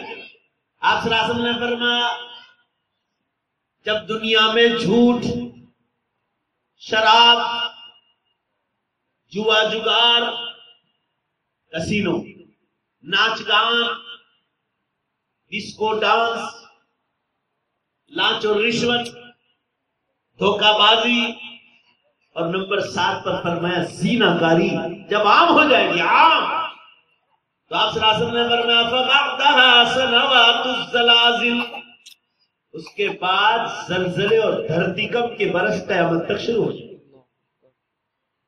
میں آپ لوگوں کا بھی تو جائزہ لے لوں کہ آپ دنیا کی معلومات کتنی رکھتے ہیں۔ ذرا ایمانداری سے کہو، اگر آپ اخبار پڑھتے ہیں، ٹیلی ویژن دیکھتے ہیں، آپ اگر دنیا کی خبریں دیکھتے ہیں تو ایمانداری سے بتاؤ، پچھلے 8-9 برس سے آپ ایمانداری سے بتاؤ زلزلے دنیا میں ہو رہے نہیں ہو رہے؟ ذرا زور سے بولو بھائی، ہو رہے ہیں، آپ نے قبول کر لیا۔ آپ صلی اللہ علیہ وسلم نے 1500 سال پہلے فرمایا، جب دنیا میں جھوٹ، شراب، جوا، ناچ گان، دھوکہ بازی، لانچ اور رشوت اور زنا کاری جب عام ہو جائے۔ آج اتوار کا دن ہے، یہ پوری پٹری پر دیکھ لو کیا ہو رہا ہے، پورے بمبئی میں دیکھ لو، اتوار تو ایسا لگتا ہے جیسے زنا کاری کے لیے آئے۔ آمین کہو گے؟ اللہ ہمیں زنا کے خیال سے بھی بچائے، آمین۔ جو گیا اس راستے میں وہ جہنم میں جائے۔ اللہ پاک زنا سے بچ کر حلال کی طرف آنے کی سب مسلمانوں کو توفیق عطا فرمائے۔ آمین۔ جی، جو اس دنیا میں اللہ کا ولی اس زمانے میں وہ شخص ہے جو زنا کاری سے بچتا ہے۔ ابھی بچوں نے موبائل پر پروگرام پیش کیا، موبائل میں بھی اس نے بہت غلط رول ادا کیا۔ موبائل اگر آپ دین کے لیے استعمال کرو تو آپ بیٹھے بیٹھے، آپ نے دیکھا ہوگا میں موبائل استعمال کر رہا تھا، دنیا کے مسلمان میرے ساتھ کانٹیکٹ میں، یہاں کے ہندو لوگ بھی، میں اسلام کی باتیں بھی پہنچاتا ہوں اور میرا دوائیوں کا کام ہے، لوگ میرے پاس علاج کے لیے آتے ہیں، خطرناک سے خطرناک بیماری، عربی کتابیں جو 800 900 1000 سال پہلے لکھی گئی، میں یہ کام بھی کرتا ہوں، تو لوگ میسج بھیجتے ہیں تو میسج ہی سے جواب دیتا ہوں۔ میں بہت زیادہ سفروں میں موبائل میں مشغول رہتا ہوں، مگر آپ میرا موبائل دیکھ سکتے ہیں کہ میں کیسے دین کا کام کرتا ہوں۔ الحمدللہ، اللہ سب کو ایسی توفیق عطا فرمائے۔ میں یہ عرض کر رہا تھا حضرات کے سامنے، آج لوگ اس مشین کو غلط استعمال کرتے، غلط استعمال کرو گے تو موبائل زنا کاری میں لکھا جائے گا۔ میں یہ عرض کر رہا تھا زنا کاریاں پھیل گئی، اس لیے زلزلے چالو، اور انٹرنیٹ پر دیکھ لو آپ بمبئی میں بیٹھ کر آپ کو پتہ نہیں چلے گا کہ آپ سے لگا ہوا گجرات ہے۔ ابھی پچھلے ہفتے گجرات میں 300 زلزلوں کے جھٹکے آئے، 300 ایک ہفتے میں۔ گجرات کا جو کچھ اور بھوج کا علاقہ ہے اس میں 300 جھٹکے آئے، گجرات سماچار میں تھا۔ اور انٹرنیٹ پر آپ ایک سائٹ آتی ہے، انٹرنیٹ پر آپ انٹرنیٹ کو اچھے کاموں میں استعمال کرو. اس میں ایک سائٹ ہے the latest ارتھکویکس in the world, دنیا میں تازہ ترین دھرتیکمپ. تو آپ پورا ریکارڈ آ جائے گا کہ 24 گھنٹے میں دنیا میں کہاں کا دھرتیکمپ، اور آپ کی پہچان ہو تو آپ فون کر کے پوچھ بھی سکتے ہیں دھرتیکمپ ہوا، آپ کو یہی جواب ملے گا ہوا. ابھی میں رانچی گیا تھا، رانچی وہاں شہر میں بیان ہوا تھا، بھی آیا گجرات اور زلزلہ ہوا. میں نے انٹرنیٹ پر دیکھا، جنہوں نے مجھے بلایا تھا، جس مولانا نے، میں ان کو فون کیا کہ بھائی یہ صحیح ہے. ابھی 10 منٹ پہلے میں نے انٹرنیٹ پر دیکھا. مولانا نے کہا مولانا میں آج لائٹ نہیں تھی تو میں اپنے مکان کے چھپڑے پہ سویا تھا جو مسجد سے لگا ہوا ہے، جو مسجد کا مکان ہے. کہا اتنا ڈینجر زلزلہ ہوا ہے کہ میں لنگی اور گھنٹی کے ساتھ روڈ پہ آ گیا اور پورا شہر باہر آ. میں انٹرنیٹ پر دیکھ رہا ہوں، فون کر رہا ہوں. کہاں ہوا؟ بالکل صحیح بات. یہ ایک مثال دے رہا ہوں. پوری دنیا میں روز ماں بہنیں بھی سنیں، آپ بھی سنیں، 100 سے زیادہ زلزلے ہو رہے ہیں. 100. اور 2007 سے چالو ہے، 2007 سے ابھی تک چالو. اور سن لو کان کھول کر، ابھی یہ قیامت تک بند ہونے والے. یہ ایک نشانی ہو گئی. آپ صلی اللہ علیہ وسلم نے دوسری نشانی فرمائی، جب قیامت قریب آ جائے گی تو اللہ تعالیٰ ٹائم میں سے برکت کو اٹھا لے گا. حدیث میں ہے مشکات شریف میں، 1 برس 1 مہینے کے برابر ہو جائے گا، مہینہ 1 ہفتے کے برابر، اور ہفتہ 1 دن، دن گھنٹے میں، گھنٹہ منٹ میں، منٹ سیکنڈ میں بدل جائے. اب میں زیادہ تفصیل نہیں کرتا، پورا مجمع ایمانداری سے کہو. آپ ابھی رمضان گیا، بولو ایمانداری سے، بے شک رمضان آ گیا کہ نہیں آ گیا؟ بھائی بولو نا زور سے، آیا نہیں آیا؟ ایسا لگ رہا ہے جیسے 1 مہینہ ہو جا رہا ہے، اور جمعہ 8 دن ایسے لگتا ہے جیسے 1 دن کی طرح. میں جو بلوا رہا ہوں یہ اپنے لیے نہیں بلوا رہا ہوں. آپ اللہ کی کام میں اپنی کام ملا، اپنا ایمان تازہ کرو. میں جو بول رہا ہوں جھوٹ نہیں بول رہا ہوں. بولو بھائی صحیح بول رہا ہوں نہیں بول رہا ہوں. آئندہ اتوار کو مجھے یاد کرنا 1 ہفتہ کس طرح نکل گیا، آپ دیکھیں گے جیسے 1 دن کی طرح چلا. 1500 سال پہلے چیلنج تھا آسمانوں سے کہ ٹائم میں سے برکت اٹھا لی جائے، اور ایسے گد گد کر دی جائے گی، اور جب ٹائم بالکل اندر چلا جائے گا تو اللہ تعالیٰ قیامت کھڑی کر دے. یہ دوسری نشانی. آپ صلی اللہ علیہ وسلم نے تیسری نشانی بتلائی جو ہم دیکھ رہے ہیں آسمان آنکھوں سے، کہ جب قیامت بالکل قریب آ جائے گی تو ہر سال بغیر موسم کے بارش شروع ہو جائے گی. ہر سال 5 برس سے میں دیکھ رہا ہوں، میں میرا اپنا احساس بتلا رہا ہوں. 5 برس سے پوری دنیا میں سب سردیوں میں بارش ہو رہی، سب گرمیوں میں بارش. ابھی آپ کے مہاراشٹر میں لاتور میں ہوئی گرمی کی دن میں، دن دھارے لاتور میں ہوئی، مہاراشٹر کے کتنے علاقوں میں ہوئی. ابھی سخت سردیاں تھی ہمارے انکلیشور، بھروچ، سورت، بڑودا میں سخت سردی کا زمانہ. دسمبر مسلمانوں گھٹنوں پانی گرا. اور آپ کو معلوم ہوگا مدراس چنئی میں بارش آئی، سخت سردیوں کے زمانے میں 1000 آدمی مارے گئے اور پانی کا سیلاب آیا. بولو بھائی آیا نہیں آیا؟ سخت سردیوں کے. آپ کو اس سے بڑھ کر کیا نشانیاں چاہیے؟ حضور صلی اللہ علیہ وسلم نے فرمایا اللہ تعالیٰ جب ایمان والوں کو جگانا چاہے گا قیامت سے پہلے تو نشانیاں بیان کر دی تاکہ امت جاگ جائے اور توبہ کی طرف آئے. یہ تو میں نے چند مثالیں دی، میرے پاس تو سینکڑوں نشانیاں ہیں، ابھی ٹائم نہیں. اور اب میں آخری بات کہہ دوں، قیامت کی 10 بڑی نشانیاں بتلائے اللہ تعالیٰ. پہلے گنوا دوں پھر بتلا دوں کہ 4 ہو گئی، اب 6 باقی ہے. جہاں 6 پوری ہوئی کہ قیامت آئی. مشکل سے مسلمانوں 50 سال جو ہم کو دنیا میں ملے تو اللہ کا شکر ادا کریں. 50 سال جو ملے تو اللہ کا شکر ادا کریں. اب چند برس باقی، دنیا ننگی ہو گئی تو اللہ تعالیٰ نے بھی زلزلے اور طوفان چالو کر دنیا کو. ابھی میں نیپال جا کر آیا، یہ 15 دن ہوئے. مسلمانوں آج بھی جن علاقوں میں زلزلہ آیا نا، ابھی بھی لوگوں کا ٹھکانہ نہیں، تمبو میں بیچارے رہ رہے. اتنا ڈینجر زلزلہ. کاٹھمنڈو میں آیا، میں گیا تھا وراٹ نگر اور نمک سٹی. مسلمانوں اتنا دور ہے، 600 کلومیٹر دور. مگر آپ یہاں دیکھو، ادھر بہار بھی قریب ہے، لوگ ابھی بھی تمبو میں پڑتے. اتنے ڈینجر. مکان کی جڑوں کو اکھاڑ کے پھینک دیا، ایک ایک اینٹ توڑ کے رکھ دیا. کہنے کا مطلب یہ ہے 18,000 آدمی مارے گئے گزشتہ سال. اور میں 20 دن پہلے وہاں نیپال والوں کو کہہ کے آیا تھا گزشتہ سال، اور ابھی بھی جا کر ابھی بھی جھٹکے چالو اور اس کے جھٹکے بمبئی اور کہاں انڈیا میں 12 صوبوں میں اس کے جھٹکے ہیں، نیپال۔ ہم جو بات بتا رہے اس کے پیچھے دلیل ہے، بغیر دلیل کے ہم کوئی بات نہیں کرتے۔ اچھا ذرا سن لیجئے، قیامت کی 10 بڑی نشانیاں بتلائی۔ آپ صلی اللہ علیہ وسلم نے فرمایا زمین سے دھواں نکلے گا اور آسمانوں پر پھیل جائے گا اور لوگوں کو اپنی پکڑ میں لے لے گا۔ قرآن پاک 25واں پارہ سورہ دخان آیت نمبر 10، قرآن میں دھوئے کا ذکر ہے۔ ایک والخسف المشرق، پورب کا ایک دھرتی کم ہوگا، والخسف المغرب، ایک زلزلہ پشچم میں ہوگا، والخسف جزیرۃ العرب، ایک عربستان میں ہوگا۔ 4، 5ویں نشانی سورج پشچم سے نکلے گا اور سب مل کر بولو، اس کے بعد توبہ کے دروازے بند۔ 5، 6ٹھی نشانی زمین سے جانور نکلے گا اور قیامت کا اعلان کرے گا۔ 7، حضرت عیسیٰ علیہ السلام آسمانوں سے اتارے جائیں گے۔ 8، خانہ دجال ظاہر ہوگا۔ 9ویں نشانی یاجوج ماجوج کی قوم ظاہر ہوگی۔ اور 10ویں نشانی عربستان سے آگ نکلے گی جو لوگوں کو میدان حشر میں آگ جائے۔ اس کے بعد قیامت آئے، 2 ویسل بجیں گے، 2 ویسل قرآن پاک میں ہے۔ پہلا ویسل بجتے ہی آسمان و زمین ٹوٹ پھوٹ کر ختم، اور دوسرا ویسل بجتے ہی سارے مردے زندہ ہو جائیں۔ پورا مجمع بولو، اس کے پاس دوبارہ پیدا کرنے کی طاقت ہے کہ نہیں ہے؟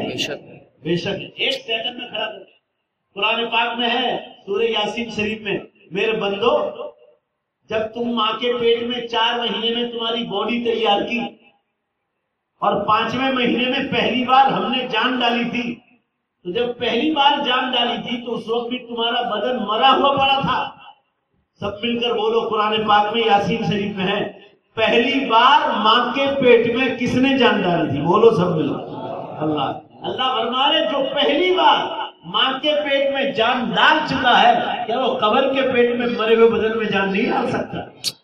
جو پہلی بار ڈال چکا ہے آسانی کے ساتھ، دوبارہ تو اس کے لیے کام اور زیادہ۔ اس پر آپ کبھی مجھے بلاؤ تو 2 گھنٹے کی تقریر کر سکتا ہوں کہ دوبارہ کس طرح پیدا کرے۔ ابھی ٹائم نہیں، میں نے اشارہ کر دیا۔ یہ 10 نشانی بتائی، اس میں 4 نشانی ہو گئی۔ دیکھو غفلت میں مت رہنا، دھواں پہلی نشانی نکل گئی۔ 2010 میں آئس لینڈ میں نکل گیا، آپ نے پیپر میں روز پڑھا ہوگا مگر آپ کا دھیان نہیں گیا، اس لیے کہ دینی تعلیم نہیں کرو۔ دھواں نکل چکا 2010 میں، 14 اپریل سے 24 اپریل تک دھواں نکلا آئس لینڈ میں، جو یورپ میں ایک چھوٹا سا غریب ملک ہے، اور اللہ نے اتنا دھواں نکالا کہ امریکہ تک پہنچا، اور ادھر فرانس تک۔ یورپ، امریکہ اور فرانس تینوں 3 کھنڈ جس میں 100 سے زیادہ ملک اللہ نے گھیر لیا، پکڑ لیا۔ ٹوٹل مسلمانوں 70% فلائٹیں بند ہو گئی تھی، 70%۔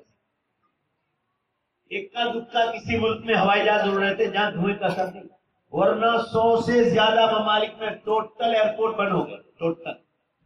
اب آپ سوچ لو 70% 10 دن تک ایئرپورٹ بند تھے تو کتنا بڑا نقصان ہوا ہوگا۔ بھائی ذرا زور سے بولو نا، ہوا کہ نہیں ہوا؟ ٹرینیں بند، بسیں بند، ٹرانسپورٹ بند، سائیکل نہیں چلتی تھی، اتنا دھواں نکال، زمین پر بھی دھواں، آسمان تک اتنا دھواں لانا، اور 10 دن تک نکلا۔ گجرات کے اخباروں میں لکھا تھا 100 لاکھ مسافر دنیا بھر کے ایئرپورٹ پہ پھنس گئے۔ 10 دن تک جہاں تھے وہی رہنا پڑا۔ اسپین کا بادشاہ پیرس آیا کہ کانفرنس میں 10 دن تک وہیں رکنا پڑا۔ ہوائی جہاز بھی بند، راستے بھی بند، اور سمندری لائن بھی اتنا۔ راستہ نظر آئے تو پلین اڑائے، کسی کی مجال ہے؟ یہ بھی تو اللہ کے ہاتھ میں ہے۔ بولو نے بھائی بے شک ہے کہ نہیں؟ روزانہ ایک ہوائی جہاز کمپنی کو $200 ملین کا نقصان تھا، ایک کمپنی۔ ایسی ہزاروں کمپنیاں، ایک دن میں اتنی مار پڑی ہے، سوچ لو کیسی مار پڑی۔ ان دنوں امریکہ میں شادیاں چل رہی تھیں، گرمی کے دن تھے، جب دھواں نکلا تو انڈیا سے گلاب کے پھول جا رہے تھے دلی، جے پور، بمبئی، چنئی کے ایئرپورٹ، کیونکہ وہاں کے گلابوں میں، امریکہ کے آپ لوگ جو جاتے ہیں ان کو معلوم ہوگا، میں بھی جاتا ہوں، وہاں کے گلابوں میں خوشبو نہیں، اندر ناک میں بھی گھسا دو تو بھی خوشبو نہیں آتی۔ میں نے تو گھسا کے بھی دیکھا ہے، ذرا برابر خوشبو نہیں آتی۔ انڈیا تو انڈیا ہے، ہم تو مسلمان انڈیا پر اللہ کا اتنا شکر ادا کریں کہ بعض عرب کے ملکوں میں اتنی نعمتیں نہیں جتنی اللہ یہاں نعمتیں دیتا ہے. میں عرب کے ممالک میں جاتا ہوں عربی میں بیان کرنے کے لیے. مسلمانوں، یہ آپ کو کھلے میدان میں تقریر کی اجازت بھی نہیں دے. گورنمنٹ کی طرف سے اجازت، جو پکڑا گیا تو مجھے بھی جیل میں، آپ سب کو جیل اجازت ملتی ہے، وہ بھی پرمیشن لینا پڑتا ہے، وہ بھی مسجد میں انڈیا سے مولانا ہے یا کسی لجنے کے کسی ہال میں. اور اللہ کا شکر ہے انڈیا میں اتنی آزادی ہے کہ آپ جہاں چاہے روڈ پہ بھی بیان کروا لو. ارے آپ اتنا اچھا ملک ہے کہ رانگ لائن سے آپ گاڑی بھی گھما لو، کوئی بابا نہیں پوچھتا. تو دین تو بہت بڑی بات. پرمیشن لینے جا آرام سے مل جائے گا. دیکھو منشی کمپاؤنڈ میں بیٹھے آرام سے. بولو بھائی، اللہ کا شکر ہے کہ نہیں ہے؟ اللہ کا شکر ہے. اور یہ نعمت کی ناشکری کرو گے تو اللہ نعمتیں چھین لے. دین کی محنت کرو، اللہ نے موقع دیا. اچھا تو دھواں نکل گیا 10 دن تک، یہ نشانی ہو چکی ہے. علماء بتلا رہے ہیں آپ کو، علماء کا کام امت کو جگانا ہے، غفلت میں مت بیٹھنا. اور 3 بڑے دھرتی کمپ بھی ہو گئے. والخسف المشرق، پورب کا ایسٹ کا دھرتی کمپ، یہ 2011 میں جاپان میں ہو گیا. بولو ایمانداری سے، ہوا کہ نہیں ہوا؟ وہ پورے مشرق کو ہلا دیا اللہ، پورے مشرق 1.5 لاکھ آدمی کو مار کے پھینک دیا. اور جاپان حکومت کا کہنا ہے 20,000 آدمی غائب کا زمینوں میں چلے گئے. حدیث میں خسف ہوگا، خسف کہتے ہیں لوگ زمینوں میں ڈائریکٹ ڈاٹ دیے جائیں. یہ دوسری نشانی بھی ہو گئی جاپان کا دھرتی کا. تیسری نشانی والخسف المغرب، ایک دھرتی کا یورپ میں ہوگا، پشچم میں. یہ ترکی میں ہو گیا 2012 میں 66,000 آدمی مرے، 10,000 آدمی غائب بتلا. انٹرنیٹ پہ دیکھ لو. اور چوتھی نشانی بھی ہو گئی والخسف جزیرۃ العرب، عربستان کا دھرتی کا. عراق، ایران اور یمن میں 2013 میں ہو گیا. 32,000 آدمی مرے اور 3,000 غائب بتلا. خسف ہوگا. خسف کہتے لوگ زمینوں میں ڈانٹ دیے. یہ 4 ہو گئی. جو ہوئی وہی بتلا رہا ہوں، جو نہیں ہوئی اس کا میں نے ذکر نہیں کیا. ابھی 6 باقی. ذرا زور سے بولو بھائی، کتنی باقی؟ ابھی سب سے جو خطرہ ہے امت کے لیے وہ سورج کے پشچم سے نکلے. کیوں؟ زیادہ تر مسلمانوں کو اللہ تعالیٰ خواب میں بھی بتلا رہے، علماء کو بھی بتلا رہے. ایک بات بتلا دو خواب کے بارے میں، خواب صحیح دیکھا ہو تو ہی بتلاؤ. جھوٹ بولنے والا بہت بڑا گنہگار ہے. اور خواب کے بارے میں، اور خاص کر کے اللہ اور نبی کے معاملے میں ہو یا قیامت کے بعد. حضور صلی اللہ علیہ وسلم نے فرمایا قیامت سے پہلے اللہ تعالیٰ، بخاری شریف کی حدیث ہے کتاب التعبیر الرؤیا میں، کہ قیامت سے پہلے اللہ تعالیٰ ایمان والوں کو قیامت کی نشانیاں خواب میں بتلانا شروع کر. اب یہ مولانا بتلا رہے تھے، اس نوجوان نے خواب دیکھا، وہ مسجد میں بیٹھا ہوا ہے اور پوری کائنات ٹوٹ گئی. اللہ، پوری کائنات دنیا ٹوٹ گئی. میں نے کہا خواب صحیح ہے، قیامت قریب آ گئی. اللہ تعالیٰ جگا رہے. میں 2007 سے قیامت پر بول رہا ہوں. میں نے کب شروع کیا قیامت پر بولنے کا سفر، وہ بھی میں آپ کو بتلا. ایک دن غالباً جمعے کی رات میں گجرات میں بھروچ میں کوئی جگہ بیان کر کے آیا اور رات آ کر سویا. اللہ گواہ، خواب دیکھا کہ سورج پورب سے آیا ادھر سے اور پشچم سے جا رہا ہے، پشچم کی دشا میں جا کے چپک. یہ میرا قیامت کا سفر شروع ہوا بولنے کا. اسی دن سے میں بول رہا ہوں. اور آج ایک کاشی میرا آیا ہوں، دیکھ لو آپ. آج آپ کے سامنے بیان کے اخیر میں بول رہا ہوں. یہ پہلا خواب 2007 میں دیکھا تھا. اس کے بعد دھرتی کم شروع ہو. یہ خواب پہلا 2010 میں خواب دیکھا. اور میں آپ کو بتلا رہا ہوں، خواب دیکھنے سے پورا مجمع زور سے بولو، کوئی آدمی ولی بنتا نہیں. یہ تو اللہ تعالیٰ آپ کو بھی بتائے. میں نے یہ بھائی نے بتایا خواب تو میں نے انکار نہیں کیا. اللہ کسی بھی مسلمان کو بتایا. اور 2010 میں خواب دیکھا، مسجد نبوی صلی اللہ علیہ وسلم کو میں نے آسمانوں پر دیکھا، اوپر آسمانوں جیسے رات کو کشی چمکتی ماشاءاللہ سے. اور آپ کی خبر مبارک کا گنبد خضرا، اور اس کے بالکل لگو لگ عربی زبان میں لکھا ہوا تھا بڑے بڑے حروف سے، اتنے بڑے بڑے حروف. جیسے یہ حروف ہے نا، یہ تو بہت چھوٹے. یہ جو جتنی بڑی سائز ہے نا، اتنا بڑا حرف ہوگا ایک حرف. اور آپ اندازہ لگا لو کتنی لمبائی میں لکھا ہوگا. عربی میں لکھا تھا اور اس پر لائٹ فلیش مار رہی تھی، رات کا وقت تھا. اور عربی میں لکھا تھا جاءت یوم القیامہ، قیامت کا وقت قریب آ گیا. اور اس کے بعد اللہ گواہ پوری دنیا کو اتنی خطرناک آواز آئی مسلمانوں زمین کے پھٹنے کی، اور پوری کائنات کو ٹوٹتے ہوئے دیکھ رہا ہوں۔ ہم لوگ بڑی منزلوں پر، جیسے انڈیا میں بڑے بمبئی میں عمارتیں ہیں، ایسے بڑی عمارتوں پر کھڑے تھے اور ہم نے ہاتھ اونچے کیے اور امت کو بتا رہے لا الہ الا اللہ محمد رسول اللہ، اور ہم بھی گئے۔ پوری کائنات کو ٹوٹتے ہوئے۔ اب ایک عالم دین آئے تھے، وہ سنا رہے تھے کہ مولانا میری بہن ہے جوان، اس نے خواب دیکھا کہ ملک شام میں حضرت عیسیٰ علیہ السلام کو 2 فرشتے لے کر نیچے اترے اور ملاقات کی۔ پوچھا آپ کون ہیں؟ وہ لڑکی پوچھ رہی، کہا انا عیسیٰ، میں حضرت عیسیٰ علیہ السلام۔ اور یہ 2 کون ہیں؟ کہا یہ اللہ کے فرشتے۔ کہ یہاں کیوں آئے؟ کہا یہ ملک شام ہے، ہمارے اترنے کا وقت قریب آئے۔ اللہ گواہ، عالم دین کی بہن ہے، باپردہ لڑکی۔ ابھی ایک عالم دین آئے تھے، وہ مجھے سنا رہے تھے کہ مولانا آپ نے تو سورج کو پشچم میں جاتے دیکھا، میں نے سورج کو پشچم سے نکلتے دیکھا۔ ابھی میں سورت بیان کے لیے جا رہا تھا تو کامریج چوکڑی پر ایک دعوت و تبلیغ میں کام کرنے والا ایک نوجوان ملا، 20-22 سال کی عمر ہوگی۔ اس نے 2 خواب دیکھے۔ وہ کہا مولانا میں آپ کو ڈھونڈ رہا، میں نے کہا بولو کیا دیکھا؟ کہا میں نے ایک تو سورج کو پشچم سے نکلتے دیکھا کہ ادھر سے نکل چکا، اور دوسرا خواب دیکھا کہ گجراتی میں 2 لائن میں لکھا ہوا گجراتی۔ اب آپ لوگ گجراتی تھوڑی جانتے، یار من ترکیس و من ترکی نمی دانم، میرا دوست ترکستان سے آیا، میں ترکی نہیں جانتا ہوں۔ گجراتی جانتی ہو نہیں نا؟ وہ گجراتی میں یہ لکھا تھا، لوگوں کو کہہ دو قیامت بہت قریب آ گئی۔ کیا یہ خواب جھوٹے مسلمان؟ آج تک یہ خواب بھی نہیں آئے۔ میں ادھر مہاراشٹر میں آیا تھا، اس شہر کا نام بھول رہا ہوں، بتلا دوں گا میں آپ کو۔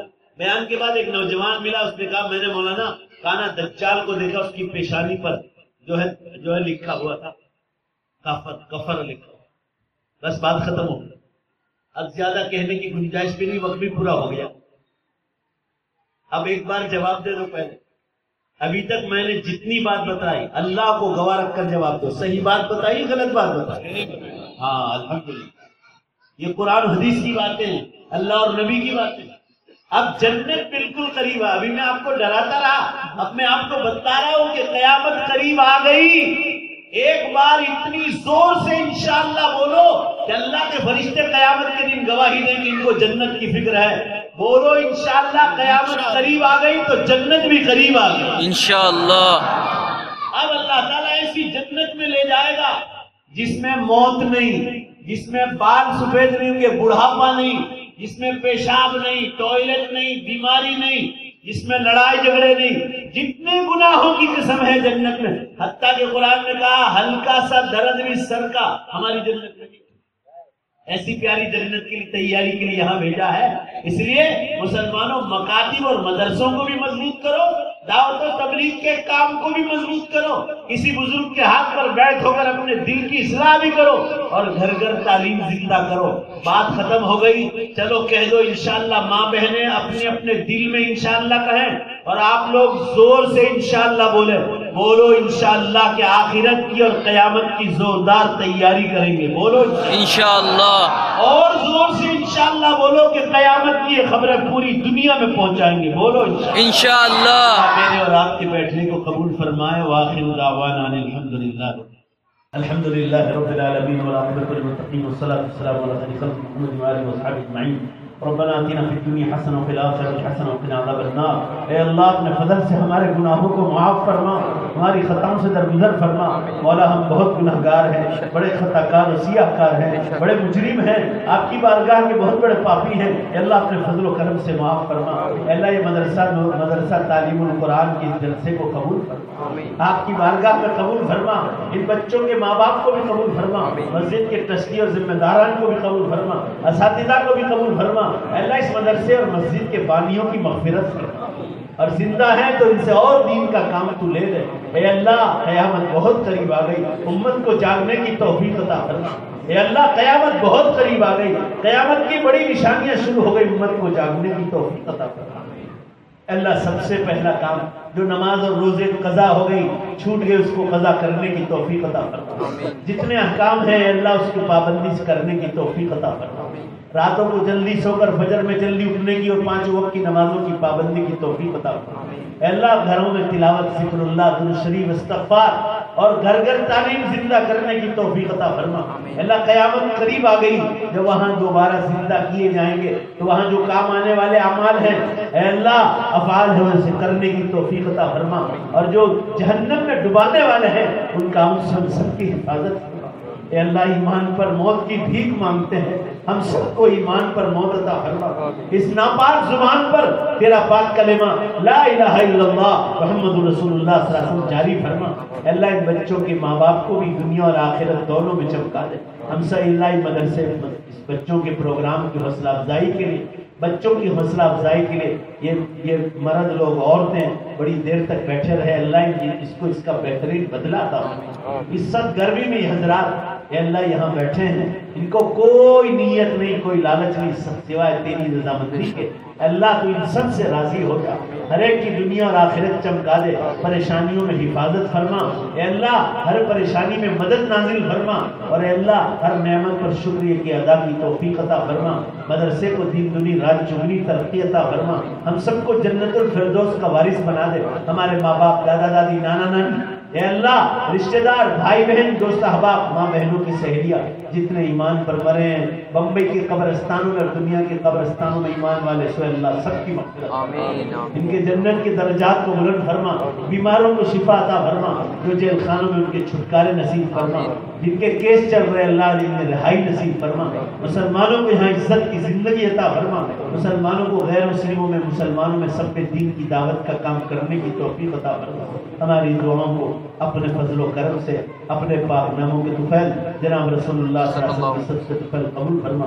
ربنا تقبل منا انک انت السمیع العلیم برحمتک یا ارحم الراحمین، صلی اللہ علیہ وسلم۔